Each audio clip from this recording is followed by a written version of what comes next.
মালদা শহরের মাধবনগর এলাকায় বাইপাস সংলগ্ন কেন্দ্রীয় কৃষি বিজ্ঞান কেন্দ্রে এই ম্যাঙ্গো ট্যুরিজম গড়ে তোলার কথা জানালেন মালদার জেলাশাসক রাজনবীর সিং কাপুর, যার অঙ্গ হিসাবে মঙ্গলবার আমার মালদা নামে এক বুকলেট প্রকাশ করা হয়। বুকলেট প্রকাশের পর আম কেন্দ্রিক ম্যাঙ্গো ট্যুরিজমের ভাবনা এবং তার বাস্তবায়ন নিয়ে দীর্ঘ আলাপ আলোচনা চলে।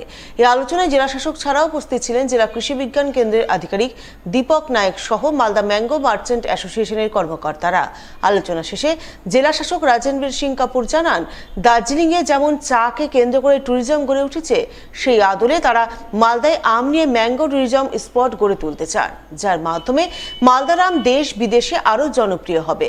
মালদার আম দেখতে এবং খেতে দূর দূরান্ত থেকে পর্যটকরা মালদায় ছুটে আসবেন।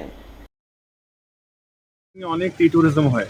আপনি যখন ওখানে যান কালিম্পং বা দার্জিলিং, তো অনেক হোটেল বা রিসর্ট বা গভর্নমেন্ট ইনস্টিটিউশন চাকে মার্কেট করে।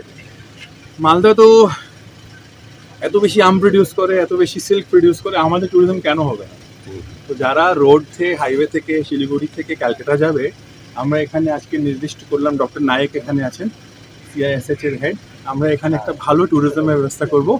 এখানে ফার্ম ট্যুরিজম হবে, আপনারা এসে ফার্ম দেখতে পারেন, ম্যাঙ্গো প্লাক করতে পারেন, এটা আমেরিকা লন্ডনে হয়, কিনতে পারেন। একটা ভালো ক্যাফে হবে, ওর সঙ্গে আমরা একটা সুভিনিয়ার শপ করবো। মালদার যতগুলো ভালো জিনিস ওখানে বিক্রি হবে, অ্যান্ড এই সব ব্র্যান্ডিংটা আমার মালদার আন্ডারে হবে, যেটা আজকে আমরা লঞ্চ করেছিলাম সবাইকে নিয়ে। তো